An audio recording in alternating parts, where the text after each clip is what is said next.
response at the Center for American Progress. I want to continue the discussion that we did during our radio break on gender pay inequality. Uh, what can the Biden administration do in the short term to create the job opportunities for women, especially women of color, that will equalize the pay gap?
Okay. Now, one of the questions that is in play, and it's sort of been wiped off the front burner because of the Russian invasion of Ukraine, is to what extent do you think that President Biden's Build Back Better program is still in play in the Senate?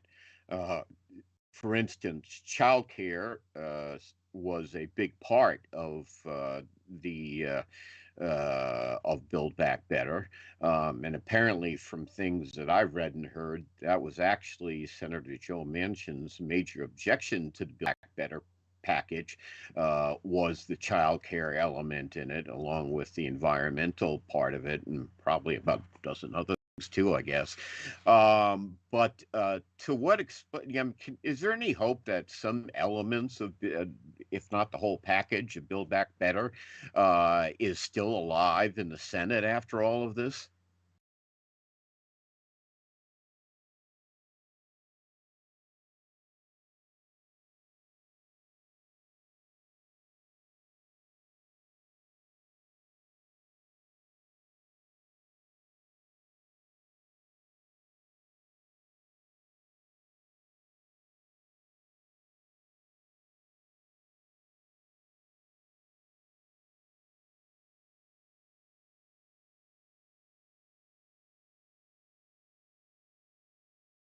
Well, I certainly hope you're right about that. Well, let me ask you about another element of the Biden Build Back Better uh, proposal.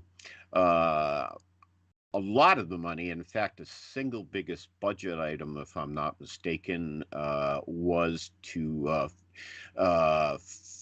fight climate change. Can you talk to a little bit about the negative impact that climate change has on the economy?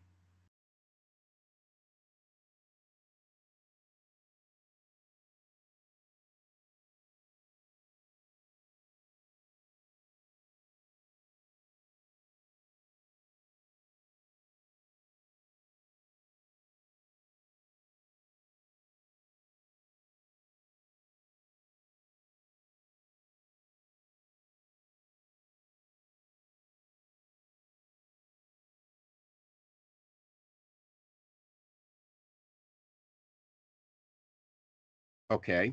Let me ask you about this. This is a question I've asked of other guests on the show who have an expertise in economic matters. And it's really more a political question, I guess, than an economic question. But, I think I said in my in a recent column I wrote in the Hill that climate change posed as much a threat to America as the Russian invasion of Ukraine, and I got some really negative comments about that. Are you kidding me, Brad? And things I can't repeat on the air. How do you make the case to Americans that we need to fundamentally change the American economy to deal with the potential dangers of climate change? I mean, climate change, unlike the Russians, climate change doesn't have any tanks.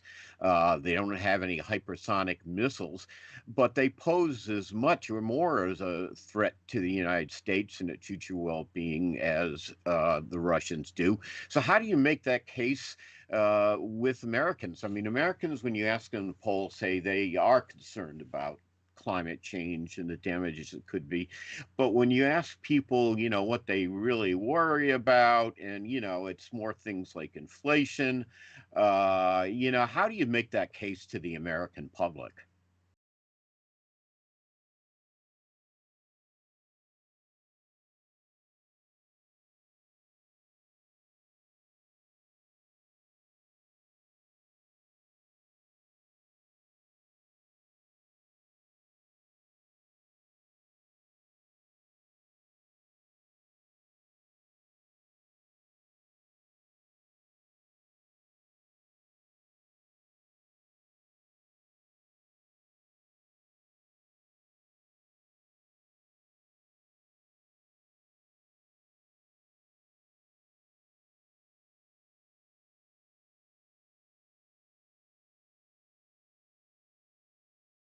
Well, I certainly hope you're right about that.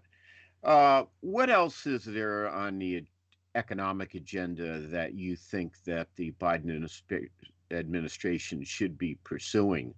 I have no idea how most of the feeling is that the Republicans are going to gain at least one House of Congress in the midterm elections. My own private theory is polls are snapshots in time, not videos, so you never know what's going to happen 7 or 8 months down the road.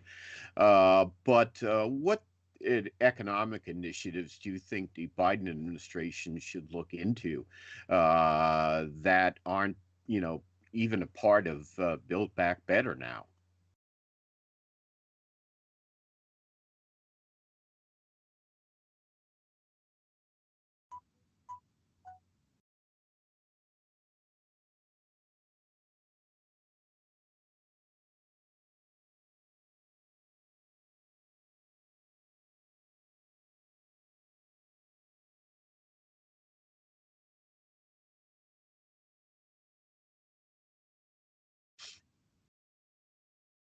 One of the things that does show up in polls, probably at below inflation, but still a prominent concern among Americans and the people who vote in the midterm elections, is health care.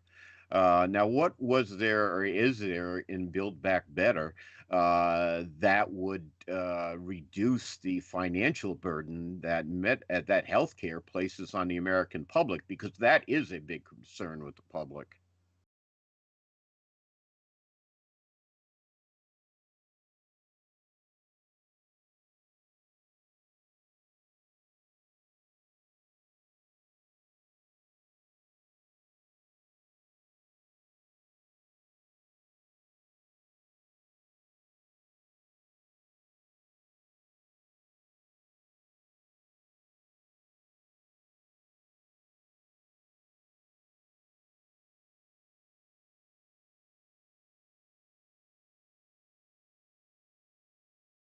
Yeah, I mean that's an interesting point because the Republicans are yelling about inflation all the time, but they certainly don't seem to be interested in taking any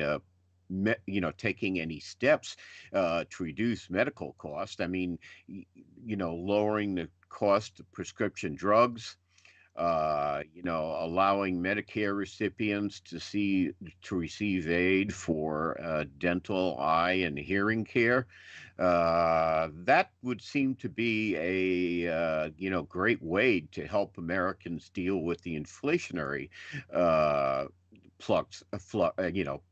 factors. Is that likely to see the light of day in this session of Congress? Yeah, yeah. Rose, I want to thank you very much for joining us today on Deadline D.C. with Brad Bannon. Our guest in this segment has been Rose Khattar, who is the Assistant Director of Analysis and Rapid Response at the Center for American Progress. I want to thank our guest, Rose Khattar, and our previous guest, Colonel Cedric Layton, U.S. Air Force retired, for updates on the economy and the situation in Ukraine. Leslie Marshall will be back tomorrow, and I'll be back next Monday. So have a great week. I'll see you next Monday, and make sure you listen to Leslie tomorrow.